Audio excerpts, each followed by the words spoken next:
इस मूवी के शुरुआत में हम लोग 3 दोस्तों को देखते हैं। ये तीनों अलग अलग कंपनी में काम करते हैं। इन तीनों के बीच में एक चीज कॉमन थी और वो थे इनके हरामी बॉसेस।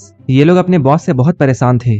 इनके बॉस इन बेचारों के साथ क्या करते थे, आइए देखते हैं। सबसे पहले हम लोग निक के बॉस डेव को देखते हैं। उसके बॉस ने निक से वादा किया था कि वो उसे सेल्स डिपार्टमेंट का वाइस प्रेसिडेंट बना देगा। ये कहकर वो निक से कई महीनों से मजदूरी करवा रहा था, लेकिन जब प्रमोशन की बारी आती है तब वो सभी के सामने आकर ये अनाउंस करता है वो खुद ही प्रेसिडेंट के साथ साथ वाइस प्रेसिडेंट का पोस्ट भी संभालेगा, क्योंकि उसके नजर में इस ऑफिस में ऐसा कोई भी बंदा नहीं है जो कि इस पोजीशन को संभाल सकता है। निक को इस बात से बहुत गुस्सा आता है। इसके बाद जब वो अपने बॉस से रिजाइन करने के बारे में कहता है तब डेव निक को धमकी देता है अगर वो ऐसा करने के बारे में सोचता भी है तब वो उसकी जिंदगी बर्बाद कर देगा। इसके बाद हम लोग बॉबी को देखते हैं जो कि कर्ट का बॉस है। ये आदमी हमेशा नशे में डूबा रहता है। उसे इस ऑफिस के काम का फिक्र कम था और गांजे का फिक्र ज्यादा था। कर्ट की बॉबी से इसलिए भी नहीं बनती थी क्योंकि जब बॉबी का फादर जिंदा था तब वो कर्ट के साथ काफी अच्छे से बातें किया करता था और वो कर्ट को बॉबी से ज्यादा मानता था। लेकिन अपने फादर के मौत के बाद जैसे ही बॉबी इस ऑफिस को संभालता है कर्ट के तो एल लग जाते हैं और जब भी बॉबी को मौका मिलता है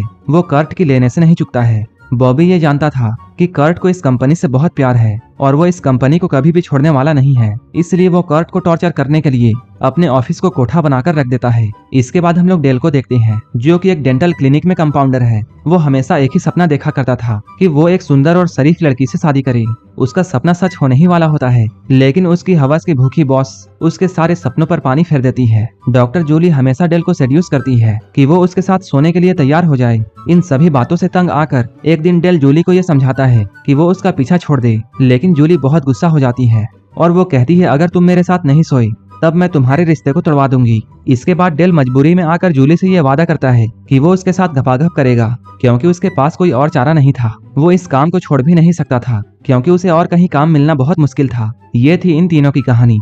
ये तीनों परेशान होकर पीने के लिए बैठ जाते हैं। अब ये लोग अपने अपने बॉस का काम तमाम करने की सोचते हैं। इसके बाद डेल एक हिटमैन को हायर करता है। अब हिटमैन इनके पास आ चुका है। ये तीनों उसे अपने कमरे में लाते हैं और जल्दी से दरवाजे को बंद करते हैं ताकि किसी की नजर इन पर ना पड़े। लेकिन हिटमैन को हायर करने के वक्त डेल से एक बहुत बड़ी गलती हो गई थी। उसने एक हिटमैन को नहीं बल्कि एक प्लेबॉय को यहाँ बुलाया था। ये लोग जब इस आदमी को हायर कर रहे थे तब इन तीनों ने डिस्क्रिप्शन को अच्छे से नहीं पढ़ा था। वहाँ ये लिखा था ये इंसान पैसे लेकर आदमियों की बजाता है। अब इन तीनों के पास कोई भी चारा नहीं था। अब या तो ये लोग पैसे देते या फिर अपनी इज्जत। इसके बाद ये लोग पैसे देकर वहाँ से अपना पिछवाड़ा बचाकर भाग जाते हैं। इसके बाद ये लोग जाते हुए दूसरा प्लान बनाते हैं। ये लोग नेविगेशन ऑन करके टपोरियों के इलाके में जाते हैं क्योंकि ये तीनों बहुत शरीफ थे। यहाँ पहुँचते ही यहाँ के आदमियों को देखकर इन तीनों की बोलती बंद हो जाती है, लेकिन इनकी किस्मत बहुत अच्छी थी। तभी यहाँ का सबसे खतरनाक आदमी इनके पास आता है जिसका नाम MC जॉन्स था। जॉन्स की बातों को सुनकर इन लोगों को यकीन हो जाता है कि जॉन्स इनका काम कर सकता है। लेकिन जब अगली मीटिंग में जब ये लोग उसे पैसे देने के लिए जाते हैं तब जॉन भी इनके साथ धोखा कर देता है। वो कहता है वो इस मर्डर को खुद नहीं करने वाला है, लेकिन वो इन लोगों को बताएगा कि मर्डर कैसे किया जाता है, क्योंकि वो अभी अभी जेल से आया है और वो फिर से जेल नहीं जाना चाहता है। जॉन की बातों को सुनकर इन लोगों को बहुत गुस्सा आता है, लेकिन इनके पास कोई चारा नहीं था। इसलिए वो लोग जॉन से रिक्वेस्ट करते हैं अगर उन लोगों ने अपने बॉस को मारा तब बॉस के साथ साथ आसपास के लोग भी उन्हें पहचान जाएंगे, और क्योंकि इन लोगों की बॉस के साथ नहीं बनती है इसलिए पहला शक इन्हीं लोगों पर जाएगा। इनकी बात सुनकर जॉन्स इनसे कहता है ये बात तो तुम लोग भूल ही जाओ कि मैं तुम्हारे बॉसेस को मारने वाला हूँ, लेकिन मैं तुम्हें एक सलाह देता हूँ कि तुम लोग पुलिस से बचने के लिए एक दूसरे के बॉसेस को टपका सकते हो। अपने सुनहरे सुझाव को देकर जॉन्स यहाँ से चला जाता है। ये लोग बहुत सोचते हैं और लास्ट में जॉन के दिखाए हुए रास्ते पर ही चलने का डिसाइड करते हैं। इसके बाद ये तीनों बहाना बनाकर अपने अपने ऑफिस से छुट्टी लेते हैं। ये लोग सबसे पहले कर्ट के बॉस बॉबी के घर में जाते हैं ताकि वो लोग यहाँ आकर उसकी जासूसी कर सके। इन तीनों से एक गलती हो जाती है। जब ये लोग बॉबी के बेडरूम में जाते हैं तब डेल और निक से ड्रग्स का पैकेट गिर जाता है जिसमें बहुत सारा ड्रग्स था। इसे साफ करते हुए डेल बहुत सारा ड्रग्स सूंघ लेता है, जिसके बाद वो एक अलग ही दुनिया में पहुंच जाता है। अब ये लोग जल्दी से इस जगह को साफ करके यहाँ से निकलते हैं। अब ये लोग यहाँ से डेव के घर में जाने के लिए निकलते हैं जो कि निक का बॉस था। तभी रास्ते में कर्ट निक को बॉबी का फोन देता है और कहता है इसे अच्छे से संभाल कर रखना ताकि ये लोग बाद में बॉबी की फोन से और भी इंफॉर्मेशन निकाल सके। अब ये लोग डेव के घर में पहुंच चुके हैं। यहाँ पहुंचकर निक और कर्ल डेल को कार में ही रुककर बाहर नजर रखने के लिए कहते हैं क्योंकि वो अभी बहुत ज्यादा नशे में था। जैसे ही ये लोग अंदर जाते हैं थोड़ी ही देर में डेव जॉगिंग करके अपने घर में आता है। तभी डेव रास्ते पर सैंडविच का पैकेट फेंका हुआ देखता है जो कि डेल ने खाकर फेंका था। इस बात को लेकर इन दोनों में बहस शुरू हो जाती है। तभी डेव जमीन पर गिरकर जोर जोर से फड़फड़ाने लगता है क्योंकि डेल के सैंडविच में पीनट था और डेव को पीनट से एलर्जी थी। लेकिन इससे पहले कि वो मर जाता, डेल उसका इंजेक्शन लेकर डेव को लगाता है और वो उसकी जान बचाता है, क्योंकि अभी उसे पता नहीं था कि यही आदमी डेव है। ये दोनों घर के अंदर से ये नजारा देखते हैं और इन लोगों को ऐसा लगता है जैसे डेल ने नशे के हालत में डेव को मार दिया है। ये लोग जल्दबाजी में यहाँ से भागते हैं, लेकिन तभी निक से यहाँ बॉबी का फोन गिर जाता है। जब ये लोग डेल के पास पहुँचते हैं तब डेल इन दोनों को बताता है वो उस आदमी को मार नहीं रहा था बल्कि बचा रहा था, क्योंकि उसे पीनट से एलर्जी थी। तभी इन दोनों के दिमाग में एक आइडिया आता है। ये दोनों सोचते हैं वो लोग अब डेव को पीनट से एलर्जी करवाकर मारेंगे और वहीं दूसरी तरफ बॉबी के ड्रग्स में चूहे मारने वाली दवा मिला देंगे, जिससे बॉबी भी टपक जाएगा। अगर वो लोग ऐसा करेंगे तब उन्हें अपने बॉसेस को मारने के लिए उनके पास जाने की भी जरूरत नहीं है और किसी को पता नहीं चलेगा कि ये सब में इन तीनों का हाथ है। इस प्लान को बनाने के बाद डेल ढेर सारा पीनट खरीदता है और इधर निक चूहे मारने की दवा खरीद रहा था। वहीं इधर कर्ल डेल की बॉस जूली पर नजर रखने के लिए गया था। अभी तक हम लोगों ने इन तीनों मासूमों को देखा है जो कि काफी शरीफ हैं और अपनी शराफत की वजह से डेल डेप के शैम्पू में पीनट नहीं मिला पाता है। वहीं इधर निक भी बॉबी के घर में नहीं घुस पाता है। इधर कर्ल जूली पर नजर रखने के बजाय उसके हवस का शिकार हो जाता है और वो जूली को देखते ही भूखे शेर की तरह दौड़ जाता है। तभी यहाँ कुछ ऐसा होता है जिसकी उम्मीद इन तीनों ने नहीं की थी। पिछली रात में बॉबी का जो फोन डेव के घर में गिरा था वो डेव को मिल जाता है। बॉबी की फोटो को देखकर उसे ऐसा लगता है जैसे उसकी बीवी का चक्कर इसके साथ चल रहा है। इसके बाद डेव बॉबी के घर का एड्रेस निकालकर उसके घर में जाता है और वहां जाकर सीधे उसे गोली मार देता है। ये सारा नजारा बाहर से निक देखता है। इसके बाद वो तुरंत यहाँ से भागता है।